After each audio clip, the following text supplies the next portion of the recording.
Sa mga ilang nakaraang linggo at pati ang ating midweek service, we have discussed, nagkaroon po tayo ng series about the uniqueness of Jesus Christ, na kung saan ay natutunan po natin, nalaman natin yung kakaiba, no? Yung katangi-tangi na meron sa ating Panginoong Jesus. Ang kanyang buhay, ang kanyang ministeryo, ang kanyang pagtuturo, no? Ang kanyang kamatayan, ang kanyang muling pagkabuhay. He is the only begotten Son of God. Siya lamang ang iisang Diyos na naging tao. At nang umakyat sa langit ay taglay niya ang pagiging tao pa rin niya, yung kanyang laman. Sapagkat yun ang babalik muli na ating makikita at mahahawakan. At bakit niya yung ginawa? Sapagkat gayon na lamang ang pag-ibig ng Diyos sa atin. Pwede bang pakisabi mo sa iyong katabi, kapatid, wag na wag mong kalilimutan, mahal na mahal ka ng Panginoon. Sige, lagyan mo na exclamation point. Sabi mo, mahal na mahal ka ng Panginoon. Naniniwala po ba kayong mahal na mahal tayo ng ating Diyos? Amen. Ano man ang ating nakaraan, ano man ang ating nagawa, ano man ang ating pagkukulang, ang pag-ibig ng Diyos sa atin na hindi magbabago. Mahal ka na niya bago ka pa nakakilala sa Diyos, makasalanan ka pa lamang ay minahal ka na ng Panginoon. Kaya sabi muli sa iyong katabi with exclamation point, kapatid, mahal na mahal ka ng Panginoon.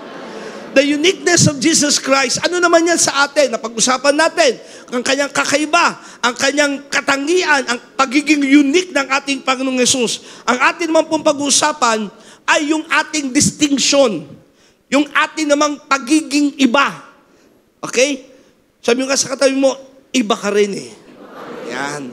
Sabi po ng Bible, Malakay chapter 3, ano na ba kayo makinig at mag-aral ng Word of God? Malakay chapter 3, verse 14 to verse 18, pero kukunin natin yung dulo nung talata doon.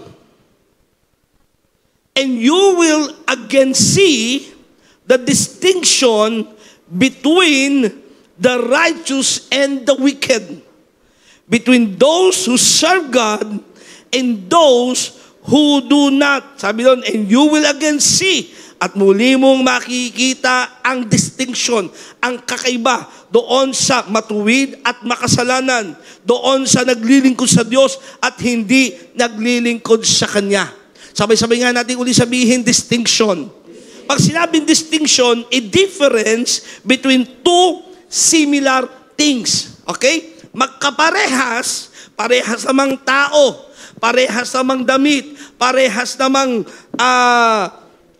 bato. Pero may makikita kang kakaiba dito sa dalawang magkaparehas na ito. Ang tawag doon ay distinction. A quality or fact that makes someone or something special or different. May something special doon sa distinction na yon. Then set apart, sabay-sabay nga natin sabihin, set apart, uncommon. Pag sinabing distinction, you are being set apart. At hindi ka basta-basta o wala kang katulad, may kakaiba sa'yo. Hello? Ang Biblia po ay nagtuturo na kapag tayo ay sa Diyos at dahil si Kristo ay nasa atin, bagamat kung titignan tayo, tingnan mo yung katabi mo, halos magkaparehas lang din naman kayo.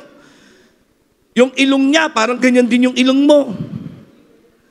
Tama? Lalo mga Pilipino, kapag titignan tayo ng ibang lahi, halos hindi nila makita yung kaibahan sa atin. Di ba? Kapag titignan tayo ng mga Amerikano, ano kaibahan ng, kapag di ka nang tinignan, no? Pag hindi ka masyadong tinitigan, akala ikaw din yung si Pedro. Walang halos kakaiba. Pero sa Bible, may sinasabi ang Bible na kung tayo ay sa Diyos, kung tayo naglilingkod, kung tayo ay nasa Kanya, may kakaiba sa atin. At yun po ang gusto kong makita ninyo sa oras na ito. Ito po yung mensaheng gusto kong sabihin sa inyo. Bagamat tayo ay kung titignan ay pare-parehas, kung titignan ay parang iisa ang mukha, pare-parehas din naman Kristiyano, pare-parehas din naman umati ng church, pare-parehas din naman nagwo-worship, pero may distinction sa bawat isa sa atin. Exodus chapter 11 verse 6 to 7, hindi po mahaba ang mensahe nito. Exodus 11 verse 6 to 7, there shall be a great cry throughout all the land of Egypt, such as there has never been nor ever will be again. Magkakaroon ng dakilang pag-iyak sa buong lupain ng Ehipto na hindi pa nangyayari at hindi na muling mangyayari pa.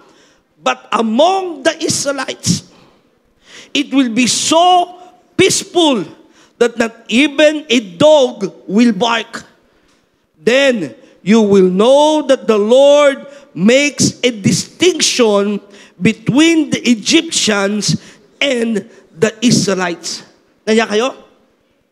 So kung titignan natin yung kwento po ng bayang Israel na pinili ng Diyos, minahal ng Panginoon, bagamat sila ay bilanggo, sila ay bihag doon sa bayan ng Ehipto, sila ay mga anak ng Diyos.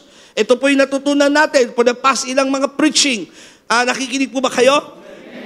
Maaaring ikaw'y anak ng Diyos, nakakilala na kay Kristo, pero kung hindi ka lalago at magmamatured at nandun ka pa rin sa sistema ng sanlibutan o Ehipto, bagamat anak ka ng Diyos, minsan nararanasan mo pa rin ikaw ay bihag.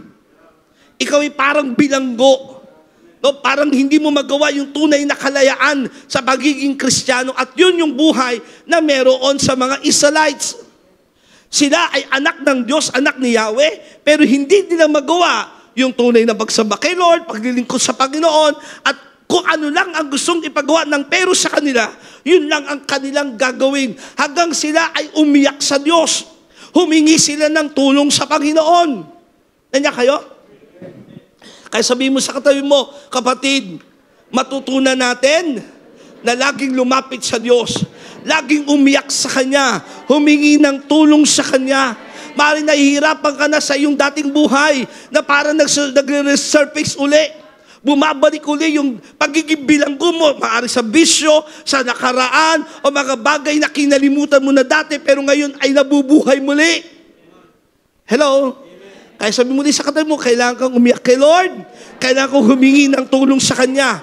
At nang tumulong, nang umiyak ang Israelites, ang Israelites ay tumawag kay Yahweh. Ang sabi ng Bible, tinugon sila ng Panginoon. At sa pamamagitan ng mga kakaibang bagay na kung saan dumating ang salot sa Egypt, pero ang kakaiba, walang isamang salot na dumating sa Israelites. 10 plagues of Egypt, nandyan ang tubig ay naging dugo, wala silang mainom. Sa buong Ehipto, ang ilog Nile ay nagkulay dugo. Pero doon sa bayan ng Israel, naliligo silang sariwa ang tubig. Nagkaroon ng mga palaka, halos walang matulugan ng mga Egyptian, pero kahit isang palaka ay wala doon sa mga Israelites. Nagkaroon ng napakaraming mga kuto, ang kadiri. Pero halos di pa rin na sila ng kuto.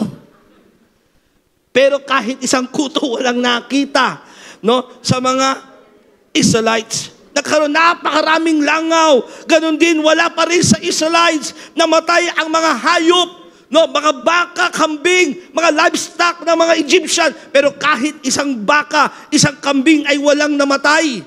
Ikaw sa po ba ako rito? Sa mga taga-Israelites, nagkaroon ng mga bukol ang mga Egyptian. Pati yung mga salamangkero, nagkaroon ng bukol. Hello? Na hindi nila kayang mapagaling. Sabi ng pero tawagin sa salamangkero, gawin din natin yung ginawa ng Moses na yan. Mahal na hari, hindi po kayang pumunta dito, puro bukol po. Mula ulo hanggang paa, meron pong pigsa. Pero kahit isang bukol ay walang nakita sa mga taga-Israelites. Umulan ng mga bato, no, yung mga hail doon sa buong Egypt, pero walang kahit isang bato umulan doon sa taga-Israelites. Nagkaroon ng mga balang, nagkaroon ng madilim, binalot ng madilim, no, kadiliman ng buong Egypt, pero ang buong Israelite ay may liwanag. Yan yung distinction. Anong ibig sabihin yan, mga kapatid? Maghihirap ang iba, pero mga anak ng Diyos sasagana. May mga prophecy, may mga hula ng sinasabi, pahirap ng pahirap ang sanlibutan, pagulo ng pagulo ang sanlibutan, pero kapag ikaw ay anak ng Diyos, Dahil si Kristo ay nasa sayo, may kakaiba sayo. Hello? Nagugutom sila, ikaw binubusog ng Panginoon. Parang wala akong kausap ngayon. Amen. Sila ay nangungutang, ikaw yung nagpapautang. Sila ay nakakasakit, ikaw ay malusog. Bakit? Iibahin niya ang kanyang mga anak. Kung paanong nangyari ito sa bayan ng Egypt at Israelites, pinakita niya yung distinction. Listen to me, ito po ang aking paniniwala bago dumating ang Panginoong Hesus sa kanyang muling pagbabalik, hindi para iligtas ang sanlibutan, kundi sa pagbabalik ng Panginoong Hesus ay hahatulan ng sanlibutan. Pero ipapakita niya, hello, ang kaibahan ng mga tunay na anak ng Diyos. Nangyari na po yan, naalala ko sa panahon ng COVID-19. Nandiyan kayo? Yes, may mga nagkaroon din ng COVID yata sa atin dito. Sino rito tinamaan ng COVID-19? Meron ba? May takot yung mundo, pero sa atin, hallelujah, bagamat may kaba, pero alam natin, ito nakakatawa, walang isa mang membro ng JTG Manila Church ang namatay ng COVID-19. Ang mga simbahan nag-stop, nagsarado, pero ang JTG Manila nagtutuloy-tuloy. May kaibahan. Nagsasara ang mga simbahan nila, tayo nanganganak ng mga simbahan. For the glory of God, there is a distinction. At pag di mo nakita yan, maiinggit ka sa mundo. Na may kakaiba sa'yo, ikukumpara mo yung sarili mo. Hello? Pag di mo na-recognize na ikaw iniba ng Panginoon, gagayahin mo ang mundo na para bagang yung pa rin ang buhay mo. Sabi mo sa katabi mo, iniba ka na ng Panginoon. Basahin ulit natin, Exodus chapter 8 naman, verse 22 to 23. But this time, I will spare the region of Goshen, kung nasaan yung mga Israelites. Hallelujah. Listen to this. Tingin kayo lahat sa akin. Walang uniqueness doon sa lugar. Hello? Ang blessing ay wala sa lugar. Ang blessing ay kung nasaan ang Diyos at kasama mo siya.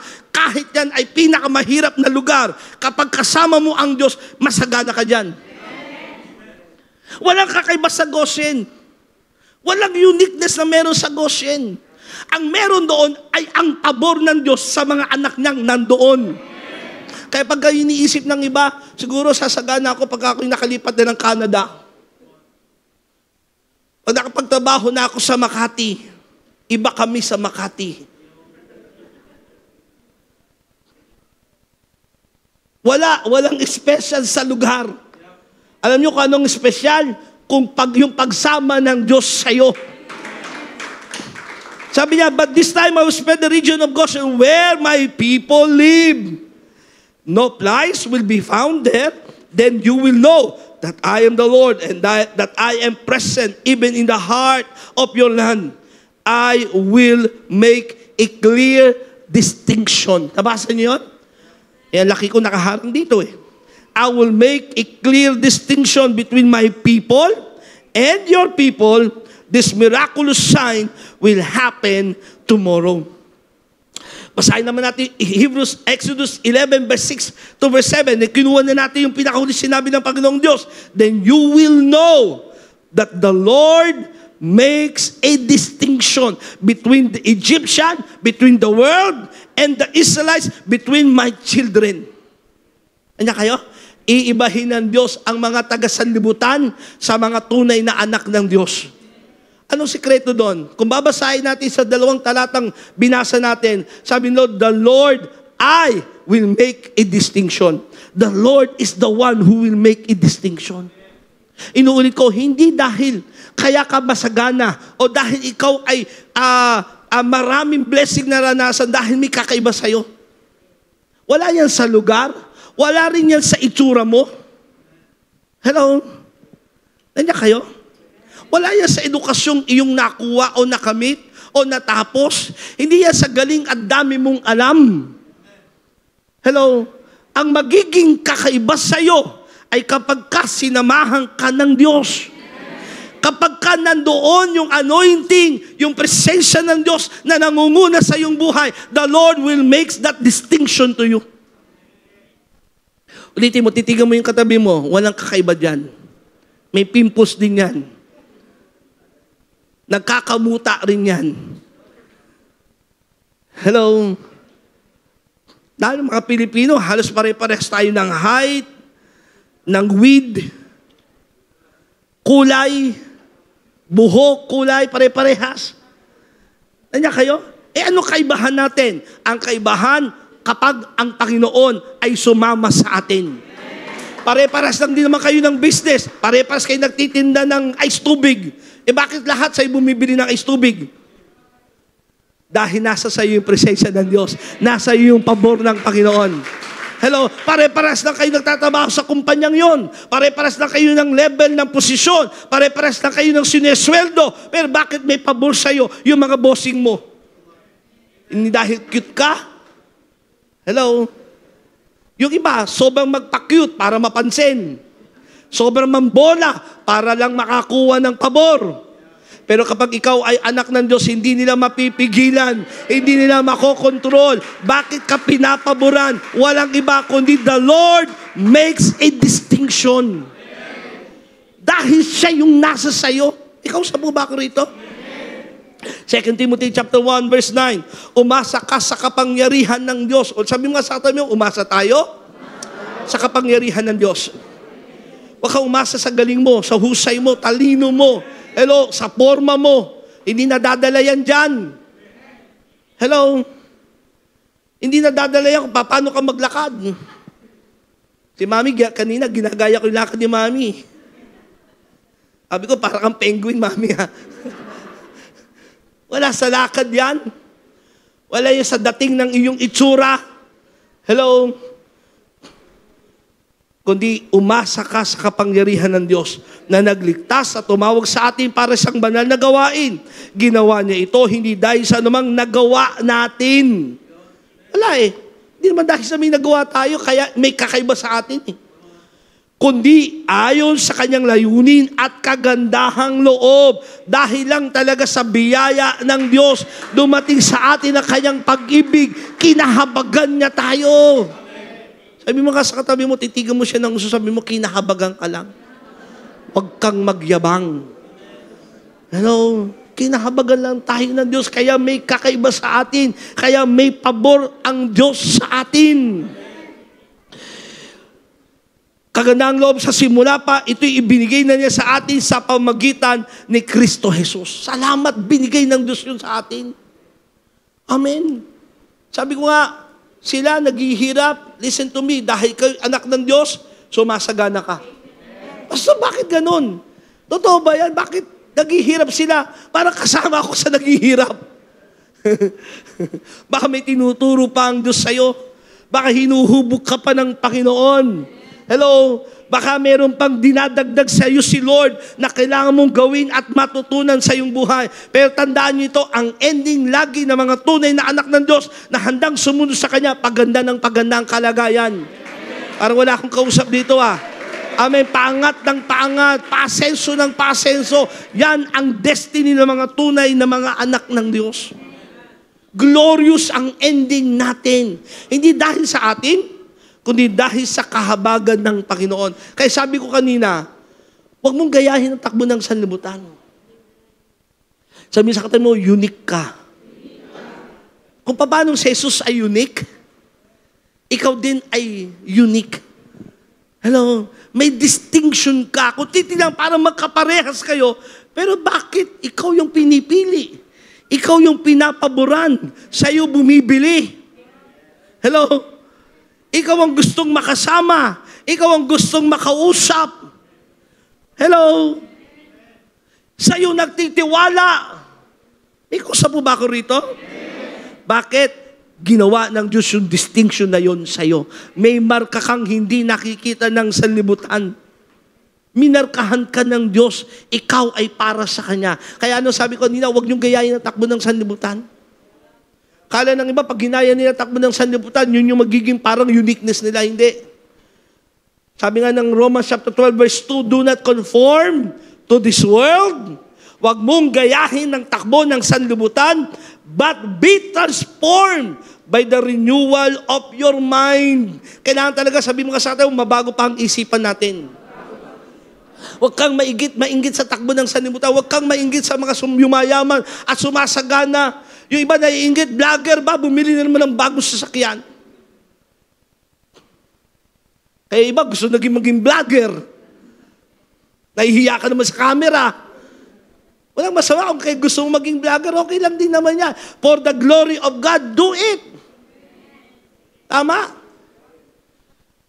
Basta ang mahalaga, makita mo, may kakaiba sa'yo. Merong uniqueness na nasa sa'yo. Huwag mong gayahin ang takbo ng sanlibutan. Magbago ka ng isipan. And that by testing, you may discern what is the will of God, what is good and acceptable and perfect will of God. Nandiyan kayo? Sabi mo din sa katabi mo, huwag mong gayahin ang takbo ng sanlibutan. Hello? Kung sila may hilig maghubad, halos maghubad sa TikTok, hi! Para mapansin lang. Kung ano-anong gagawin kabalastugan, para lang mapansin. Sabi mo sa katabi mo, hindi yun tayo. Hindi tayo ganon. May kakaiba sa atin. Kaya tanggapin mo yung uniqueness na yun na mula kay Lord. Huwag mong gayahin ang takbo ng sanlibutan. Amen. Sila naglalaro ng politics para lang sila'y paboran. Ikaw naman, nananalangin sa Diyos at makikita mo yung pabor ng Diyos sa'yo. Sila nandadaya para yumaman at sumagana. Dinadaya nila kanilang timbangan. Ikaw tapat sa kung ano yung kailangan mong gawin. Tapat ka sa kung anong dapat mong ibinibigay. And makikita mo yung pabor ng Diyos sa'yo. Kung sino pa yung tapat, yung pa yung pinasasagana ng Panginoon. Bakit? Sabi niya, iibahin ko kayo. Nung sinabi ng Panginoong Diyos, Moses, pumunta ka sa bayan ko, palayain mo ang aking mga anak mula sa pagkabihag, narinig ko ang kanilang panalangin. At sabi ng Panginoong Diyos sa kanila, sasamahan ko kayo, ipapakita ko yung kaibahan ninyo. Kayo'y para sa akin, sabi ni Yahweh. Pero ang mundo, hindi papayag na basta-basta kapakakawalan. Hello? Ang mundo, hindi ka basta-basta na lang hayaang sumigi ka doon sa gusto ng Diyos sa'yo. Ang kaaway, gusto tayo laging kontrolin. May kausap po ba ako rito? Ang mundo, alam niyo, itong sistema ng mundo, gusto tayong dayain, gusto tayong ilagay doon sa box o doon sa control niya. Kaya mag-ingat tayo, lalo mga magulang narito. Huwag niyong hayaan na ang nagtuturo sa inyong mga anak o sa ating mga anak ay ang Facebook, YouTube, Netflix, gadget. Pakita nyo, control na pala sila ng takbo ng sanlibutan. At tayo man mga nandito, may mga edad na. Akala nyo, wala lang yung inyong mga pinapanood. Wala lang yung inyong tinitignan-tignan. Pero ang ending pala noon ay kokontrolin ka sa isip mo, sa espiritu mo. Bibilanggo ka nito. Anong sabi ng Panginoong Diyos kay Moses? Moses, puntahan mo ang Pero. At sabi mo, let my people go. Ay nakita ng Pero yung mga himala. Nakita ng Pero yung nagkaroon ng sakit yung mga tao, nagkaroon ng mga palaka. Nakipagkasundo itong si Pero kay Moses. Ito yung arrangement ni Pero. Basahin natin, merong ilang arrangement na kung titignan ninyo, yun din yung gustong arrangement ng kaaway o ng sanlibutan para hindi mo makita yung uniqueness mo o yung yung design ng Diyos para sa iyo. Unang arrangement, Exodus chapter 8 verse 25 letter B.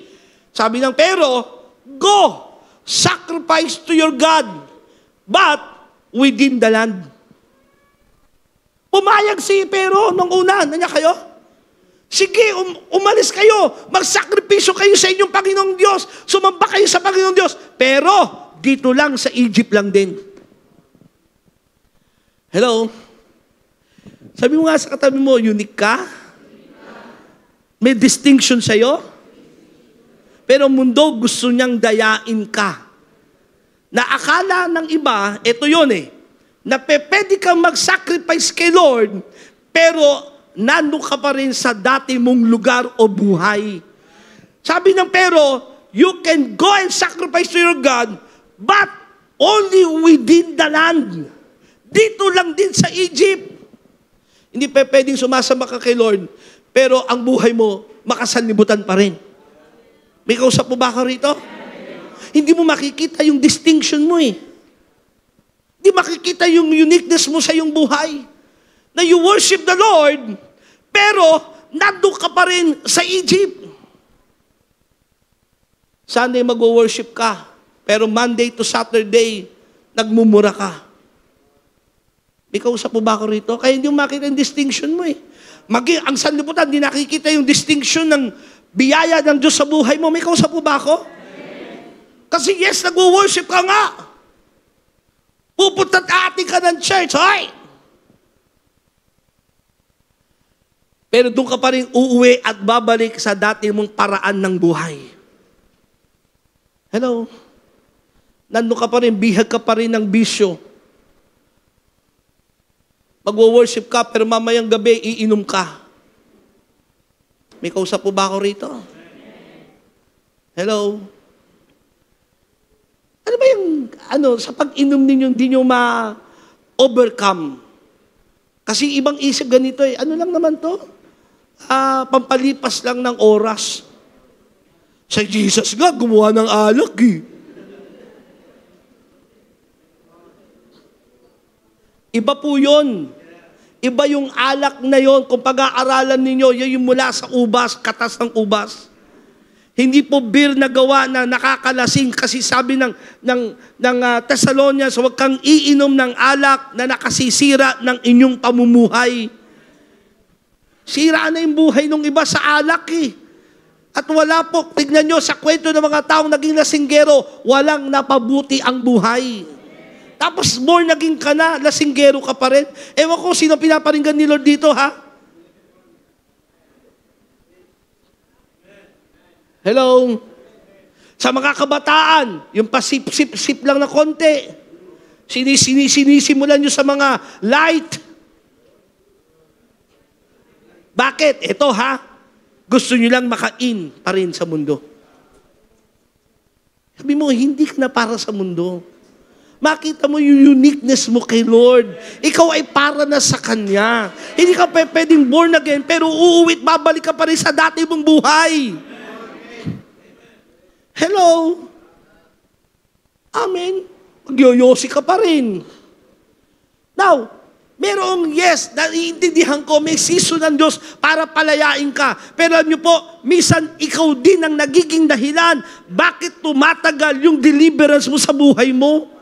Parang wala na akong kausap ngayon ha. Ikaw din kasi, bakit ayaw mong isurrender kay Lord? Ayaw mong hingi yung tulong kay Lord? Bihag ang mga Israelites, pero humingi sila ng tulong sa Diyos. Kaya, gumawa ang Diyos ng himala. Hello? Nagpagawa ang Panginoon, gumawa ang Diyos sa mga signs and wonders sa kanila. Nakita ng pero, o sige, lumaya na kayo, mag-worship kayo, pero dito lang sa how kayo lalayo? So kung nakikita ko pa rin kayo. Only within the land. Exodus chapter 8, verse 28. Pero said, I will let you go. Pangalawang offer arrangement ni Pero, to offer sacrifices to the Lord your God in the wilderness. But you must not go very far. Now pray for me. Kanina, sabi ng Pero, mag-worship kayo, pero dito lang sa Egypt. Hindi pa rin pumayag ang Panginoong Diyos. Nagpadala pa rin ng mga salot. Kasi kailangan talaga lumaya tayo eh. Kailangan talaga maranasan natin yung total deliverance ng Diyos. Makita mong ikaw ay para sa Kanya. Pero mundo, mag-o-offer na naman ng arrangement. Sige, mag-worship kayo. Pero, huwag kayong lalayo. Diyan lang din kayo sa wilderness. At yung iba pumayag sa ganyang setup. Hello? Yung buhay nila, hindi nila makita yung uniqueness ng kapangyarihan ng Diyos sa kanilang buhay. Yung pagiging tunay na Kristiyano. Bakit? They worship the Lord, but they are still in the wilderness. Pumayag sa arrangement ni Pero. Sabi ni Pero, sige, you can worship God, you can sacrifice to your Lord, but in the wilderness, hindi kayo lalayo. Kailangan yung pagka tinawag namin kayo, balik kayo lang uli. Pag may inutos kami sa inyo, gagawin nyo lang uli. Hello? Kanina in the Egypt, pero ito, huwag kayong lalayo. Doon pa rin kayo sa wilderness. Wilderness is a place of dryness. Wilderness is a place na kung saan walang nabubuhay. Hello? Dry. Hindi yan ang gusto ng Diyos sa atin. Sabi sa kanila mo, hindi yan ang gusto ni Lord sa atin. Kung tayo ay totoong kay Lord at nakikita natin si Kristo, yung uniqueness ni Kristo ay nasa atin at tayo ay unique because of the anointing of the Lord, hindi ka dapat dry. Hello? Hindi ka man lang maka-amen. Hindi ka man lang maka-hallelujah. Hindi ka man lang makapag-worship kay Lord. Hindi ka man lang makapalakpak. Lahat na nagpipraise, nakaganyan ka. Walang buhay. You are still in the wilderness. Sabi ni Pero, sige, pero huwag kayo lalayo. Diyan lang kayo sa wilderness. Hindi yun ang design ni Lord. Gusto ng Diyos mag-worship ang Israelites doon sa lugar na ipinangako ng Diyos sa kanila noong paman. Sabi sa kanila, may pangako na ang Diyos sa'yo. Merong promise land para sa'yo. Pero kung kung babalik ka pa rin sa dati mong buhay at nandun ka sa place of dryness sa pagiging Kristiyano mo, hindi mo makikita yung uniqueness ni Lord, yung calling na para sa'yo. Exodus chapter 10 verse 10 to 11. Sumunod. Kasi nagpadala naman ng salot si Yahweh. Sinabi ni Pero, tawagin na ninyo si Yahweh. Hindi ko papayagang isama ninyo ang inyong mga asawa at mga anak. Maliwanag na binabalak kayong masama. Hindi ako papayag ng isama ninyo ang lahat. Kayo na lang mga lalaki ang umalis upang sumamba sa inyong Yahweh, kung iyan ang gusto nyo. Pagkasabi nito'y pinagtabuyan sila ng Paroo. Pumayag na. Sige na, magpakalayo na kayo. Kung anong gusto nyo puntahan nyo na. Pero, ikausap mo ba ako rito? Iwanan yung mga asawa nyo. Iwanan yung mga anak nyo. Kayo lang mga lalaki ang pupunta, ang aalis. Hello? Ito, I'm speaking to the family right now. Tinawag ka ng Diyos, pinili ka ng Panginoon, kailangan maging panalangin mo, me and my household, we will serve the Lord. Ang gusto ng mundo, ikaw lang ang maborn again. Gusto na Satanas, ikaw lang ang magsiserve. Pero sa puso mo, Lord, hindi. Pinili mo kami, tinawag mo kami. Ako at ang aking sambayanan ay maglilingkod kay Lord. Arrangement ng kaaway, arrangement ng mundo. Sige na, umalis na kayo. Pero kayo lang mga lalaki. O sa ibang translation naman, kayo lang mga babae. O ikaw lang mag-isa. Maging panalangin natin, mga kapatid, sapagkat pinangako ng Diyos, isa lamang sa sambayanan, ang manampalataya kay Kristo Jesus, 10 ng iyong mga mahal sa buhay ay maliligtas. I-declare natin, Lord, hindi lang ako nag-iisa sa aming pamilya. Gusto ng mundo, gusto ni Satanas, ako lang ang maligtas. Pero gusto mo, Lord, 10 ng aking mahal sa buhay ay makakilala sa iyo, makasama ko sa pagsamba, makasama ko sa paglilingkod sa iyo. Sinong naniniwala doon? Taas ang kamay. You have that giftings, you have that anointing that is inside of you. Maging mabuti kang halimbawa sa kanila. Ipangaral mo si Lord sa kanila. Ipakita mong totoo si Kristo sa iyong buhay. Maging totoo kang mananamba ng Panginoon. Huwag mong gayahin ang takbo ng sanlibutan. Makikita nila yung uniqueness sa'yo. Makikita nila yung distinction sa'yo. Hello? Hindi ka pangkaraniwang kabataan lang. O titignan, parehas lang din naman ang karanasan mo sa mga kwento ng marami rin mga kabataan. Inabuso, iniwan ng magulang, walang pera, walang maaasahan sa buhay. Pare-parehas lang ng kwento sa mundo eh. Hello? Pero dahil si Kristo'y nasa sayo, nakilala mo ang tunay na Diyos at ngayon mananamba ka na niya, makita sa iyo yung distinction at sang araw, sasabihin ng mga kamag-anak mo, mga mahal mo sa buhay, aba, may kakaiba dito sa batang ito ha. Wala nagpaaral, pero nakapagtapos ng pag-aaral. Hello? Kilala ko yung batang yan, makulit yan noon, pero ngayon, makulit pa rin eh. Wala kakaiba. Kilala ko yung batang yan noon. Makulit. Ngayon ang bait na. Hello? Ngayon, nabalitahan ko, magpapastor na daw. Nabalita ko, nagmimisyon na sa ganung lugar, nangangaral na. Then, mapapanood na yung preaching mo sa YouTube, sa JTG Manila Church. Mayroong nakitang kakaiba sa'yo. Huwag kang papayag, ikaw lang. Sabi sa tayo mo, huwag kang papayag na ikaw lang.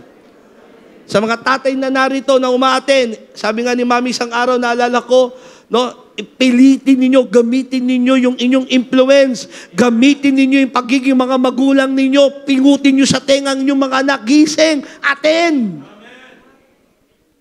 Hello? Lalo, kung yung mga kabataang yan, na inyong mga anak, may kausap po ba ako rito?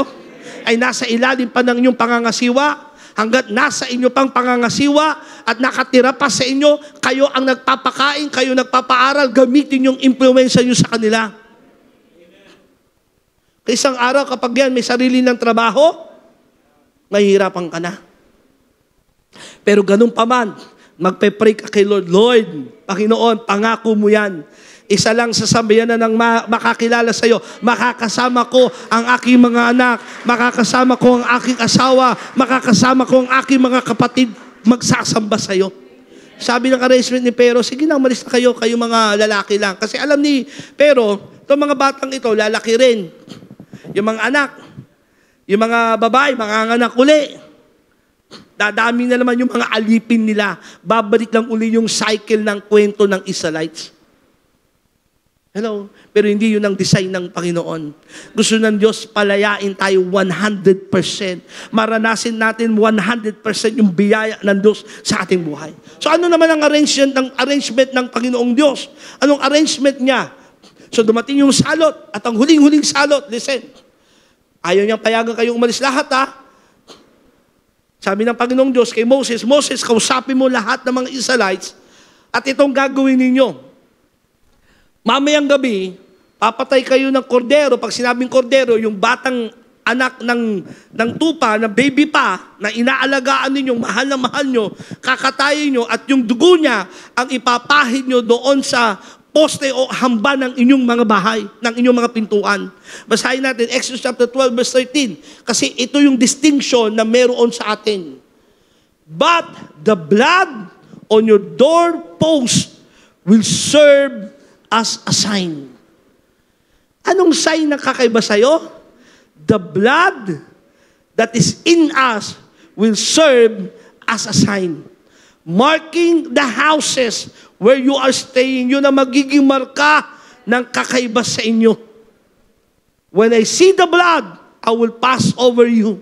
Hindi kayo mapipinsala kapag nakita ko yung dugong yan. This plague of death will not touch you when I strike the land of Egypt. Kaya nung dumating yung spirito ng kamatayan, lahat ng merong pahid ng dugo ng kordero, ng batang tupa, doon sa mga hamba ng pintuan, ay nag-pass over. Kaya ang tawag doon ay Passover. Hanggang ngayon, sineselebrate ng Israelites yung araw ng Passover. Dumaan lang yung kamatayan, ngunit hindi pumasok sa kanila. Bakit? Merong dugo ng kordero. Yun ang naging marka, yun ang naging sign ng may kakaiba sa kanila. Anong kakaiba sa atin? Tingin mo na yung katabi mo. Parang wala naman kung titignan eh. Sa itsura, sa ilong, sa mata, sa kulay, di ba? Sa tangkad, wala naman kakaiba eh. But the sign is the blood of Jesus that is inside of us. Yung dugo ng kordero, ang dugo ng Panginoong Yesus ay nasa atin. Hindi nakikita yan in natural realm. Pero nakikita ni Satanas, nakikita ng spiritual realm na mayroong dugong nasa sayo. Yun ang naging kakaiba sayo. Walang kakaiba sa atin kung tayo lang. Pero dahil tinanggap natin ng Panginoong Yesus, ang kanyang dugo ay dumating sa atin, nagkaroon ng kakaiba sa atin. Kaya salamat na born again tayo. Sino rito nagpapasalamat na born again siya? Yung iba parang di pa nagpapasalamat. Napapasalamat. Very grateful kay Lord. Nakakilala siya sa Panginoong Diyos. Powerful effects of Jesus' blood. Ano ba yung nangyari sa dugo ng ating Panginoong Yesus nung dumating sa atin? Ilang mga bagay. We are being justified. Sabi mo nga sa iyong sarili, I am justified. I am forgiven. I am spared from God's wrath. I am spiritually alive. Sa dugo ng Panginoong Yesus na buhay ang iyong spiritong patay. I am cleansed. Sabi mo sa iyong sarili, I am cleansed. I have the power to overcome the enemy. Because of the blood of Jesus, may kapangyarihan kang pagtagumpayin ang anumang gawa ng kaaway sa iyong buhay. hindi dapat manaig sa'yo. I'm speaking to you right now. Tanggapin ng Espiritu ng iyong puso. Hindi dapat manaig sa'yo ang gawa ng kaaway. Inuulit ko, hindi dapat maghari, manaig, masunod ang gawa ng kaaway o plano ng kaaway sa buhay mo sa pamamagitan ng dugo ng ating Panginoong Hesukristo. Because of the blood of Jesus Christ, I have gained the unmerited favor of God. Yun yung kakaiba. Yan po yung may mga talata na pwede nyo pong hanapin. Because of the blood of Jesus, yun eh. May pabor ka. Ngayon, hindi ka na tinuturing na marumi. Pinatawad ka na sa iyong mga kasalanan. Hindi nagalit ang Diyos sa iyo. Nilinis ka na ng Panginoon. Ngayon, ang kaaway ay wala nang magagawa sa iyo at ang pabor ng Diyos ay nasa sa iyo. Ay pag pinaboran ka ng Diyos, yun yung distinction mo. Hello? Pag may pabor ka kay Lord, maiinggit ang iba sa iyo kasi parang para kang special. Hello?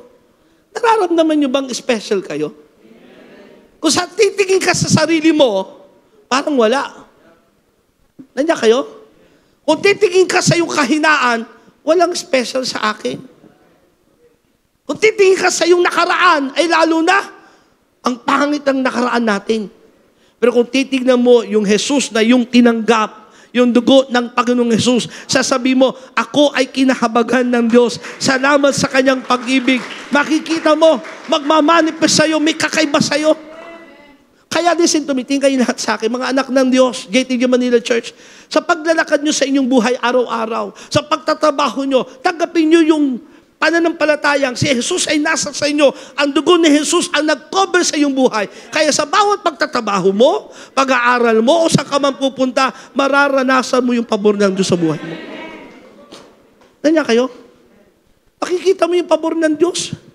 Hindi dapat mag-close deal. May favor si Lord na i-close deal mo. Hello? Tatanggihan ka na dapat, pero dahil may favor si Lord, bumubukas ang pinto para sa'yo. Ika na ba kayong faith kay Lord? Hello? At ang faith mo, Lord, lahat ng anumang bagay na papayagan mo para sa ikabubuti ko. At sa mga bagay na hindi mo naman bubuksan o papayagan kasi hindi para sa akin. Ganun yung favor mo. Kaya sa bawat magsasara ay salamat, Lord, kasi alam mo na yung ending yung hindi maganda. Hello? Sa bawat rejection, ay Lord, salamat. Kasi alam ko, iniiwas mo lang ako sa bagay na hindi maganda para sa akin. Nandun yung faith mo, nandun yung pabor ng Diyos sa buhay mo. Bakit? Nasa sa iyo ang dugo ng Panginoong Hesus. Revelation chapter 12, verse 11, they triumph over him, over Satan, by the blood of the Lamb.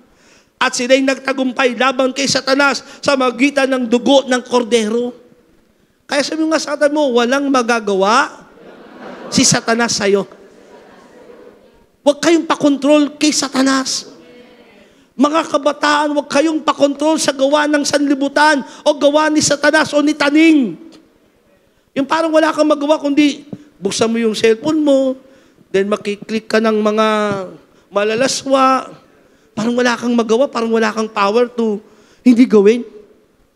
Kundi sumunod. Pandarayan ng kaaway sa'yo yun. Hello? Na kapag ka nasa kasama mo na yung mga barkada mo at inaya ka, parang wala kang magawa na hindi pumayag. Ikaw po ba ako rito? No. The blood of Jesus ay nagtagumpay laban kay Satanas at yung dugong yun ay nasa sayo. Kaya nga tayo magkakapatid sa Panginoon. Kasi yung dugo ni Jesus ay na sa atin. Nandiyan kayo? Kaya sabi mo sa katabi mo, unique tayo. Dahil yung dugo ni Jesus ay very unique. Yan ay dugo ng Diyos at sumama doon sa tao at yun na naglinis sa ating mga kasalanan, ngayon nasa atin, tinatakan ka niyan. Hindi mo man nakikita pero may tatakan ng dugo ng Panginoong Jesus.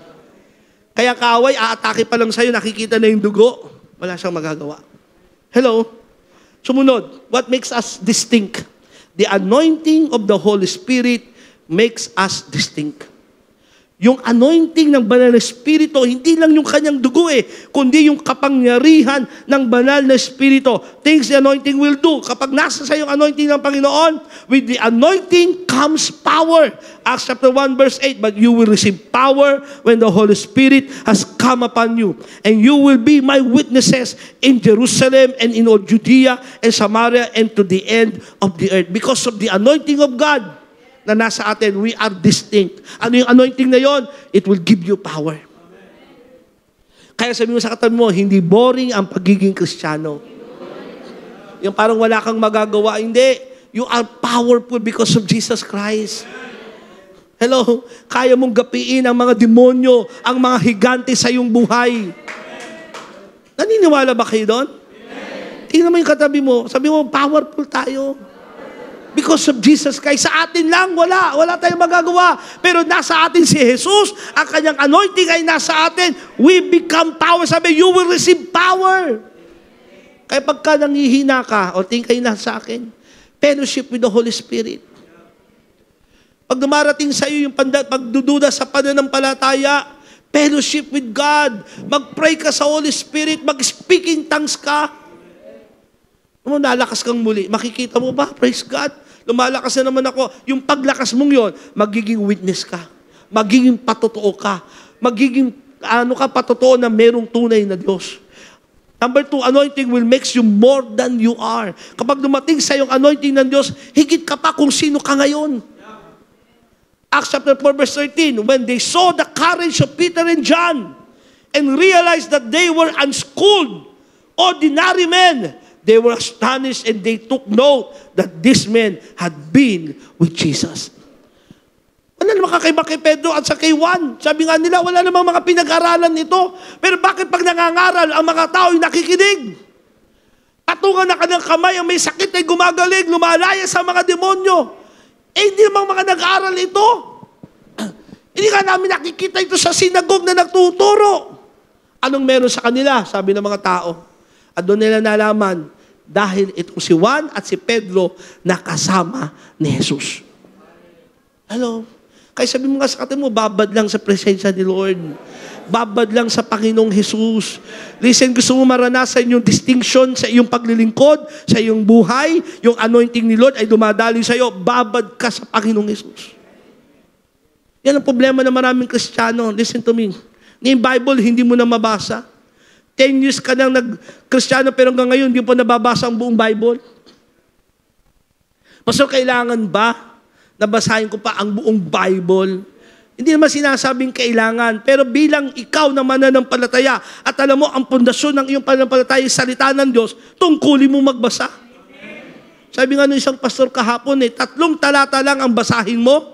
At kapag Sabado at Linggo, lilimahin mong verses ang babasahin mo. Sa loob ng 1 taon, mababasa mo buong Bible. Gusto mo lumakas sa bilang Kristiyano? Babad ka sa presensya ni Lord. Hello? Babad ka sa Panginoong Jesus. Makilala mo pa si Jesus ng lubusan.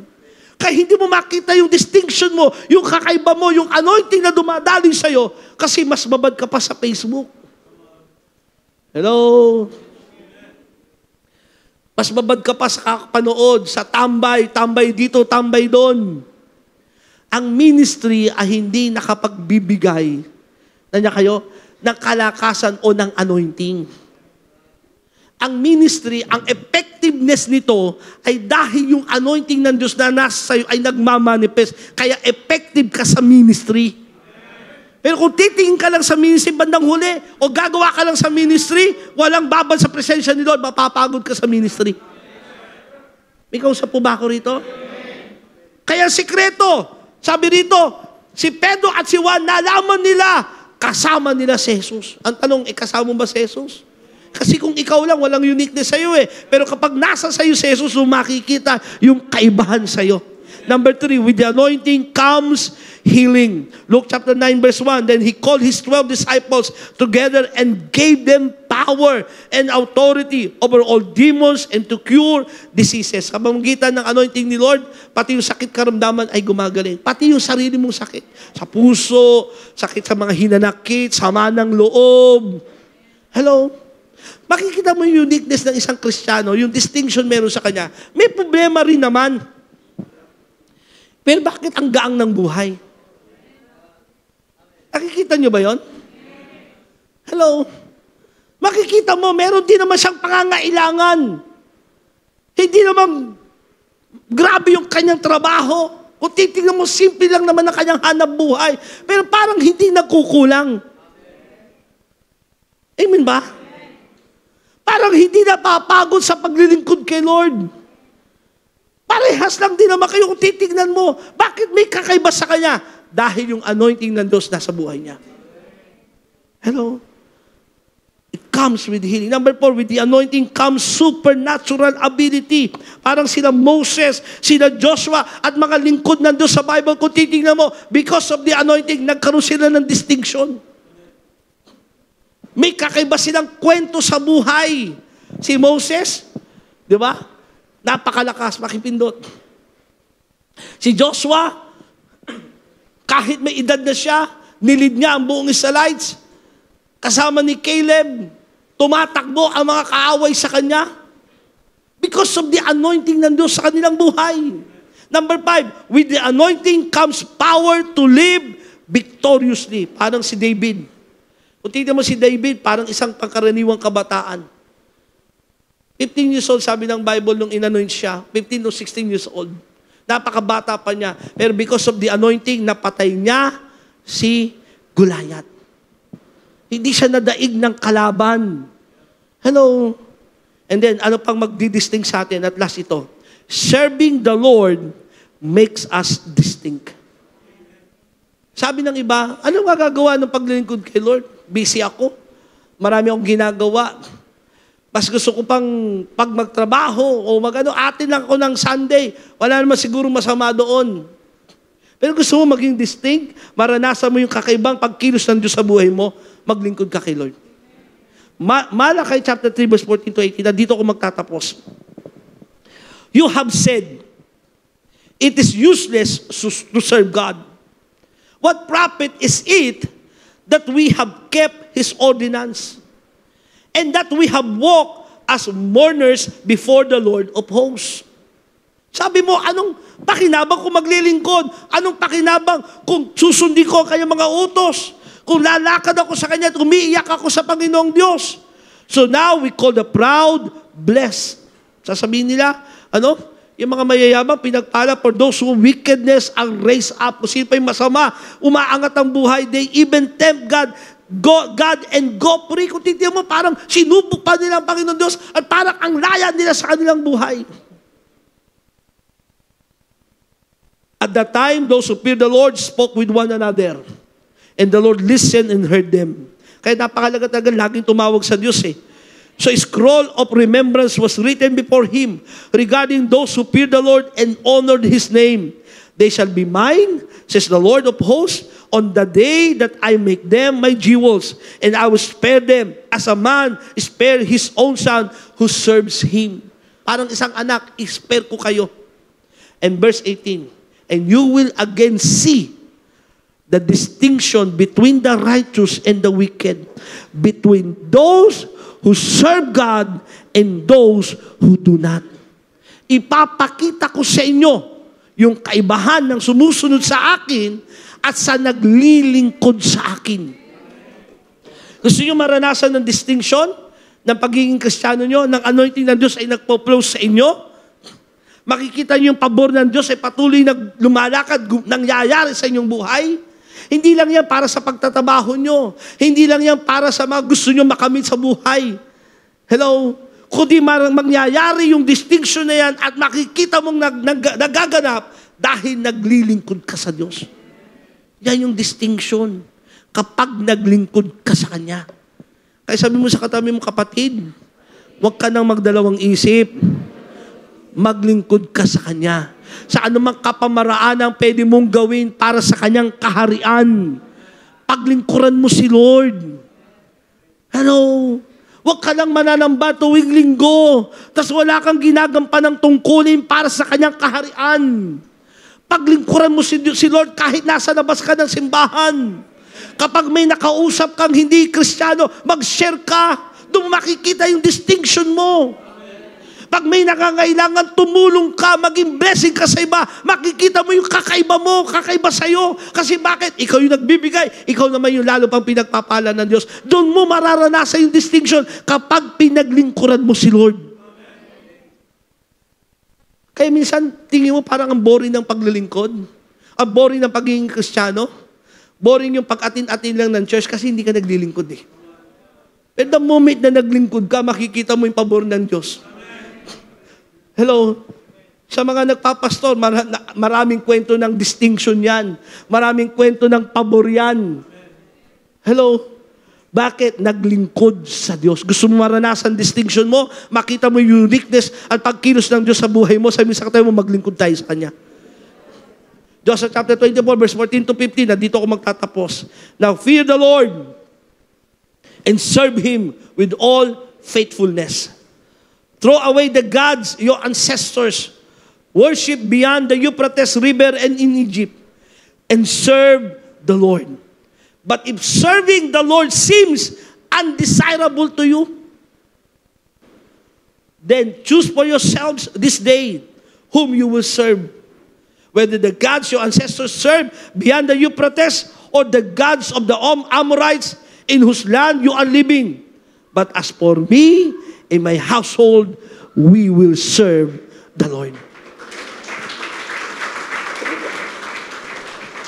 Sabi ni Joshua, kung sa tingin nyo, para nahihirapan kayo magpasya ng paglilingkod sa Diyos. Actually, sa ibang mga commentator, sa ibang mga Bible scholars, sinasabi niya, ito yung bagay na maling nasabi ni Joshua daw eh.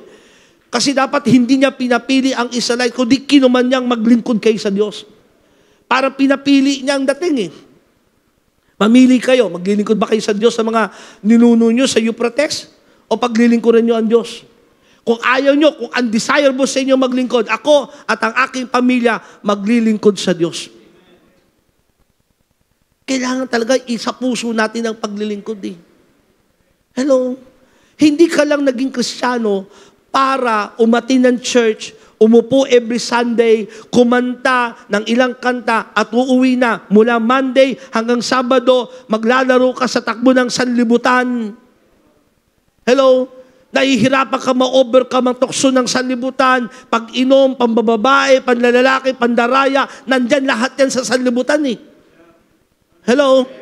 Gusto maranasan yung anointing nagpa-flow sa'yo? Gusto makita yung pabor ng Diyos? Sabihin ko sa'yo, buong linggo maglilingkod ka kay Lord.